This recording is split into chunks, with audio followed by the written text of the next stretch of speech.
Good morning, everyone. I'm going to start the day off with a stiff climb up this lookout tower.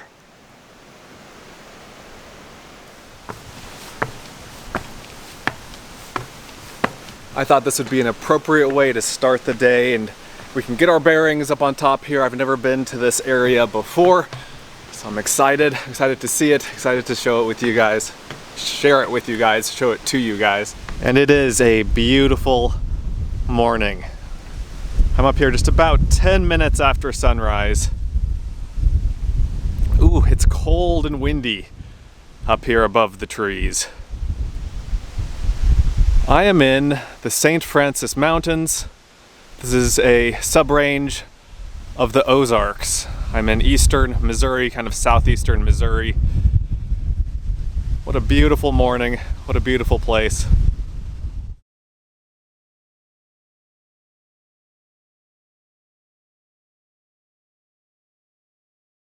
Yeah, I'm like shivering up here. It is too cold for me to dilly-dally, so let's retreat, head back to the minivan. And if you've missed the last few days of the channel, yes, that's right, I said minivan. I flew to Chicago a few days ago where my sister lives. I borrowed her minivan and set off to explore southern Illinois and the surrounding states. I'm currently in the surrounding states. Like I said, I'm in Missouri. What I just climbed up is a fire lookout just outside of Tam Sauk Mountain State Park. And that is where I'm headed right now.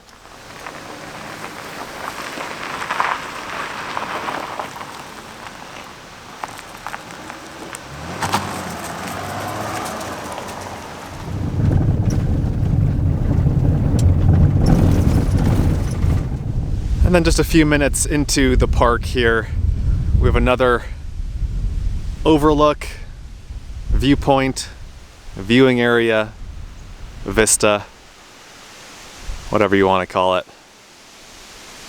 And these mountains, like I said, are called the St. Francis Mountains. They're spelled like this, like Francois, but I think people pronounce it Francis. And as it says here, this portion of the Missouri Ozarks is known as St. Francis Mountains, characterized by high, rounded knobs of ancient igneous rock. And the fact that these mountains are igneous rocks, that this is an igneous mountain range or a volcanic mountain range, is interesting because most of the Ozarks, as I understand it, is made up of sedimentary rocks. So your limestones, sandstones, shale, that kind of thing. And so it's unique in this part of the country down here to have a volcanic mountain range. Well, once again, I have the good fortune and also good planning sense to be here. First thing in the morning, I'm the one and only car in the parking lot here. I'm telling you guys, waking up early before sunrise, it is worth it to get to popular areas, to have them all to yourself. I'm gonna do some hiking here. I am going to do the Mina Sauk Falls Trail, which is 3 miles. I'm going to go to the Tam Sauk Mountain High Point, which is just like a couple minutes up the trail here. And I'm not gonna hike to Johnson's Shutins State Park, but I might visit there later, so we'll see. And here we have it, just a few minutes up the trail. I'm at the first hiking destination of the day. This is the highest point in the state of Missouri. Elevation 1,772.68 feet above sea level. I did it! This mountain is called Tam Sauk Mountain, and that's why the state park is called Tam Sauk Mountain State Park. It's named after this the state high point here. And now I will be leaving the well-trodden paved path behind to continue on the probably equally well-trodden dirt path, just the trail here. Mina Sauk Falls, 1.2 miles. Having vanquished this mountain here, I think that makes for state high point number 18 for me, if I'm not mistaken. 17 or 18, but I think it's 18. And the first one east of the Mississippi, so that's kind of fun.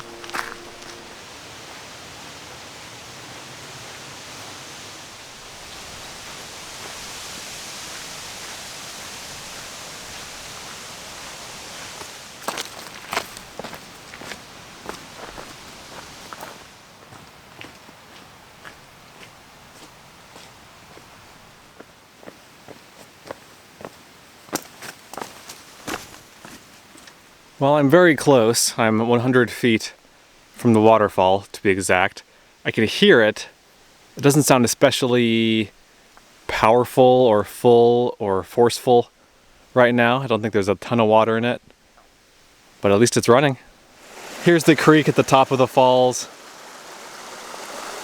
It runs over into some pretty little pools. And then it's just a little baby trickle as it goes over the edge here.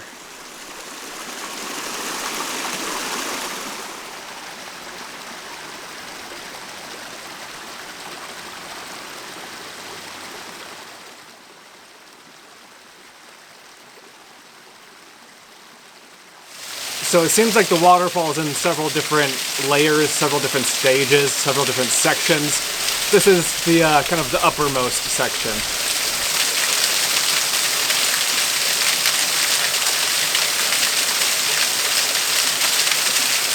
And then this is the middle section.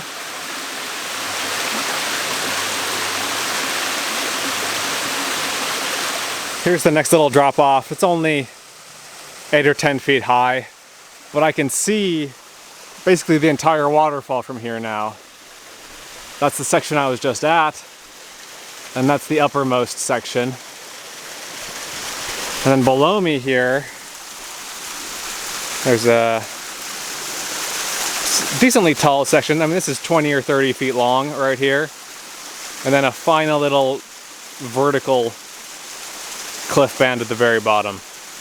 And now finally down at the bottom here, I can see that vertical cliff section. And then that 20 or 30 foot long section. Can't really see the uppermost sections of the falls, but you put all of this together and all of this forms the tallest waterfall in the state of Missouri. And I would guess it's also the highest waterfall in Missouri in terms of elevation, like where it is. Since it's, you know, on the side of the highest mountain in the state, I'm guessing it's a good candidate for the highest waterfall in the state, but I'm not sure about that one. And the next spot I wanted to see here is just about a mile down the mountain, down the trail. There are a lot of these showing where the trail is and also where the trail goes. If it's leaning this way, that means that the trail goes off in this direction.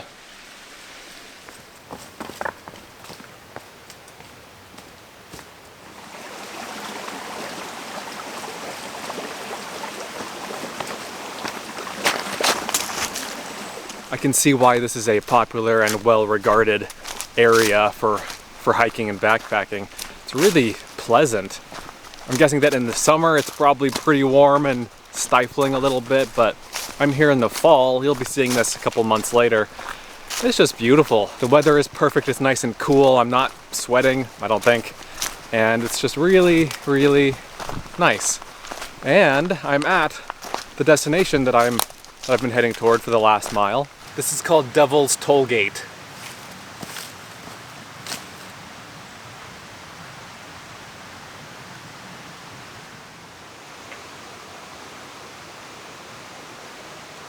Beautiful rock, really nice color, really good quality. It's not all shattered and broken. It's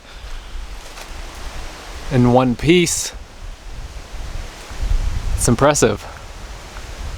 I am a sucker for geographical or geological place names with the word devil in them because they're usually pretty interesting. This is Devil's Tollgate, and I've been to Devil's Bathtub, Devil's Kitchen, I'm trying to think what else, Devil's Post Pile. There are lots of them around the US. I've mentioned before that someone should make a book about all the different balanced rocks in the US. There are a lot of rock formations called balanced rock. I think someone should also make a book about Devil's whatever. It'd be fun to go to all those places, see if the name is appropriate, see if it matches the place. I think that'd be fun. All right, it is 9:45. I've been hiking for about an hour and 45 minutes. And I'm going to hike back to the car now. There's nothing else that I'm gonna see along this trail here. Let me check to see how far I've hiked. About 3 miles exactly. So it'll be 6 miles round trip. And I really enjoyed this. This was a lot of fun. I'm looking forward to more adventures in the area. So let's get back to the car, drive on to our next destination. And here we are now pulling into another state park. This one has quite a few more cars in it. This is called Elephant Rocks State Park. And this place is called Elephant Rocks because there are tons of giant elephant-sized rocks here. A bunch of boulders. All of these boulders formed from lava originally. That lava cooled underground, forming basically just a big sheet, a big block of granite. Over the years, water came down, seeped down through the ground, basically broke the granite up into smaller pieces, and then also rounded the rocks a little bit. And then as the soil above the rocks was washed away and the rocks themselves were exposed here, they became more rounded again by the weathering. And that's how you have granite boulders.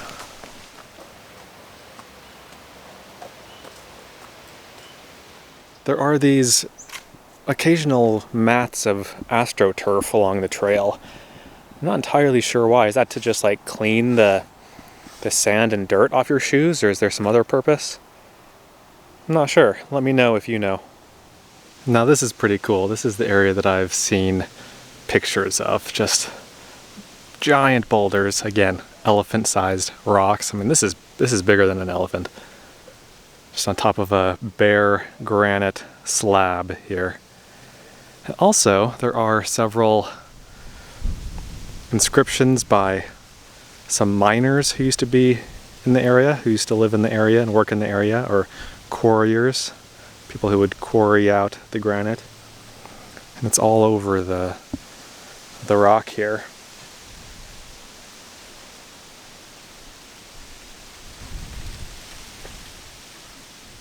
I think most of these are from the 1800s, like this is from 1885. You know, it's much harder to chisel your name into granite than it is to scratch it into sandstone.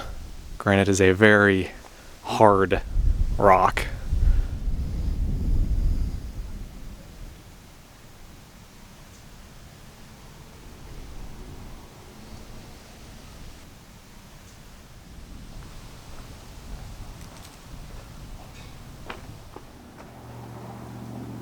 Not exactly what you'd expect to find in the mountains of Missouri, up in the Ozarks.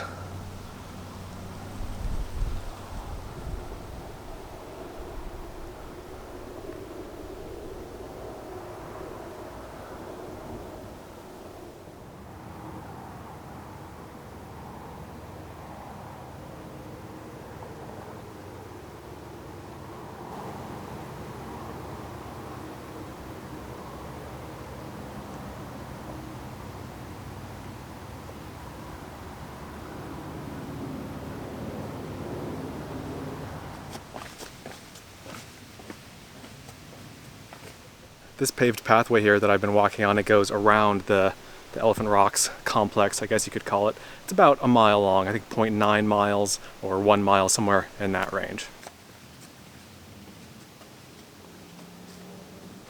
This little slot here between these two giant boulders is called Fat Man's Squeeze. And here's one of the area's old quarries. There's a guy here. For scale, the cliffs are about 30 feet tall, and then the water is 40 feet deep, so 70 feet all the way from here down to the bottom of the water. And the granite here that was quarried from here, according to this sign, was used in St. Louis for building facades and building materials in St. Louis and other cities beyond. And there is evidence of that mining history around, if you know where to look for it. So there were several of these iron rings anchored into the ground, and in the quarry here there would be a big boom arm that would hoist the giant and extremely heavy chunks of granite out of the quarry, and several of these anchors would make sure that the boom arm didn't topple over, that it remained firmly planted on the ground so it could hoist out those giant granite blocks.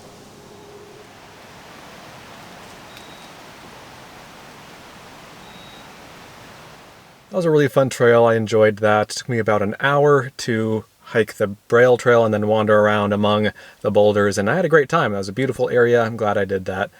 And I'm now about, let's see, half an hour maybe down the road.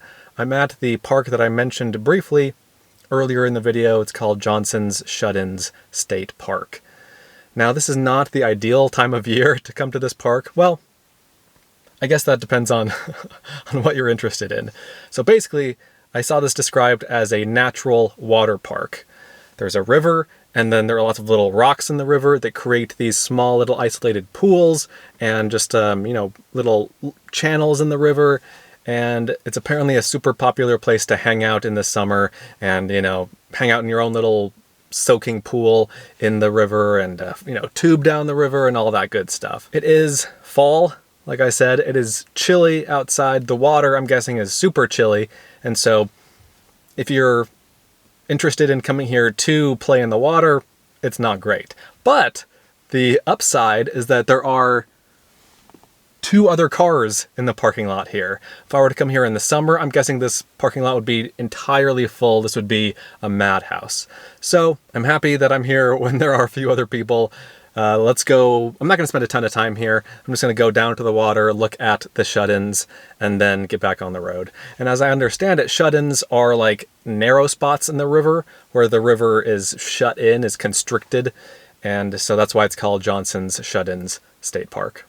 Got my first look at the river here, just a few minutes up the trail. This is East Fork Black River. Very pretty.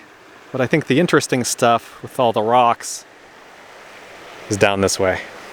Okay, now I'm getting to the good stuff. So this says, again, shut-in is a term for a narrow constriction or gorge in a stream. The waters of the East Fork of the Black River are shut in by hard volcanic bedrock. So these gray rocks, these are the shut-ins. This is the shut-ins area. This volcanic rock is called rhyolite. And the surrounding rock is sedimentary rock, so it's not volcanic. This stuff, the rhyolite, is harder than the surrounding rock, and so all of that rock has worn away, leaving just the rhyolite, the volcanic bedrock here. And at the end of this boardwalk pathway thing is this is the money area. If you Google pictures of this place, this is the area that you see. You can see how in the summer, places like this would be just so much fun to hang out in. It's shaded, nice and cool. Lots of little nooks and crannies to explore. Neat place. Then it flows into a large, calm pool.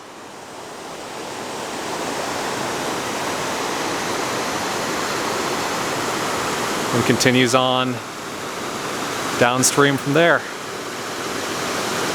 And when I say that people hang out in the pools, this is the kind of thing I mean.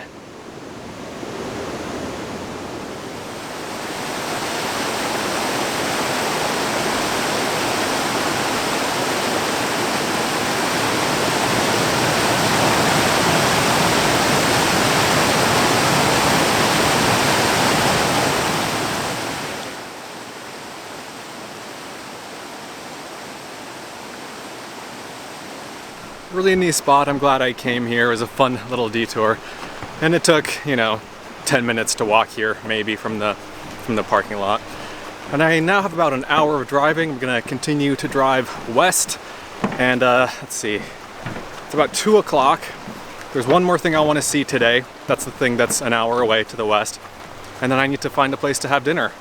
I think we'll do the thing I want to see first, and then dinner after that.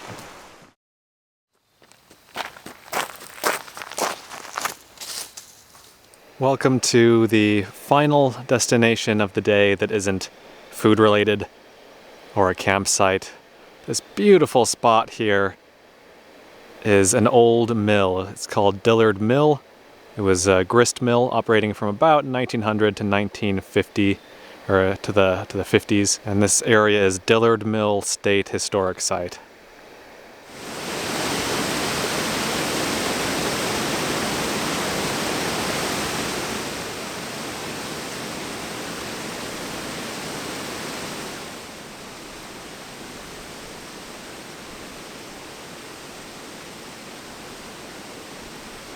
You can go inside for a self-guided tour during certain days and certain times. It is currently closed. What a beautiful old building. And what a beautiful location.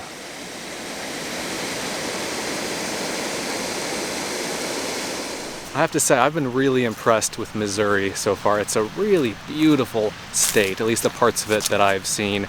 I've enjoyed everything I've seen and done today. I really enjoyed being in St. Louis yesterday. I thought that was a really pretty and interesting city also. And overall, I've just had a great time, and I certainly wouldn't mind coming back. It is now, I don't know what time it is, hold on, 3:32. It was on the stopwatch, so I couldn't see what time it was. 3:32. I need to find somewhere to eat, and then need to find somewhere to camp. Now it gets dark this time of year about 6:15, 6:20, so I have a little bit less than 3 hours. I'm not sure exactly what my plan is. I might drive farther to the east because I'm going to be heading back that way tomorrow. Like tomorrow morning I'll be driving back that way. I might want to cut down on some of the driving time by covering part of that tonight, or maybe I just want to chill. Maybe I want to just relax.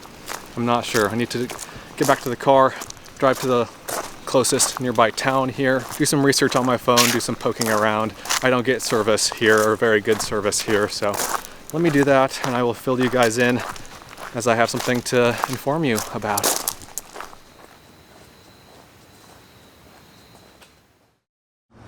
All right guys, I'm in a town called Farmington, Missouri. For dinner I decided to stop at a place called the Catfish Kettle. So I was talking with my parents last night on the phone, and I said that today I'd be exploring the Ozarks, and my mom said, oh, you should try to find some interesting food to try, like some squirrel or possum or catfish, you know, kind of stereotypical Ozark food. And I think that possum and squirrel are probably pretty hard to come by, but catfish I can get, and so that's what I decided to get for dinner tonight. Now, I didn't grow up eating fish. My dad likes fish, my mom does not like fish, and so she never cooked fish, and so I never ate fish growing up, which means that I never really developed a taste for it. I don't really like fish. All the fish I've had in my life has been tolerable at best, and just disgusting to me at worst. And so, I don't have high hopes for me liking this, but I wanted to try it just to say that I had. And who knows, maybe I'll be surprised, maybe I'll like it. Never had catfish before. These are giant. These are giant fillets. So I have a feast here. I've got green beans here, and then these are the catfish fillets. There's one here, and I think that's another one. Potato wedges, hush puppies, which I've also never had. I think hush puppies are like deep fried cornmeal balls.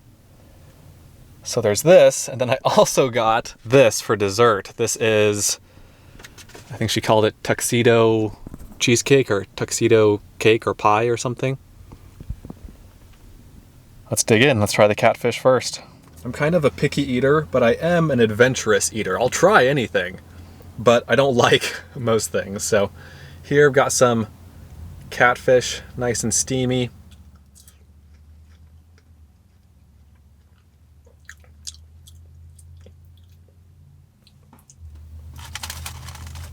I mean, it's not terrible.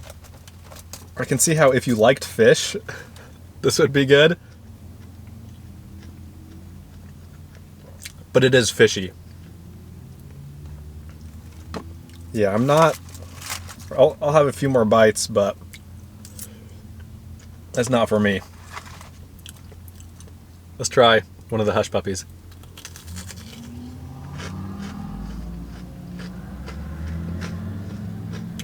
That's good. That's tasty. Let me try one of the fries. That is good. Let's try the green beans. Those are good. I have enough here to keep me busy. Oh, and then there's some onion and pickle and yeah, onions and pickles in a plastic bag with quite a bit of liquid in the bottom here. All right, I have enough here to satisfy me even without the catfish. And then I need to hurry up and eat because I have about an hour of daylight left, and I have about 45 minutes or an hour of driving to do to get to a campsite, I think. I think that's about how far I am away. So I'm gonna go ahead and hurry and eat this, and then hopefully I can get to a campsite while it's still light, so I'm going to show it to you guys, but I don't know, might end up finding a place in the dark. Guess we'll see.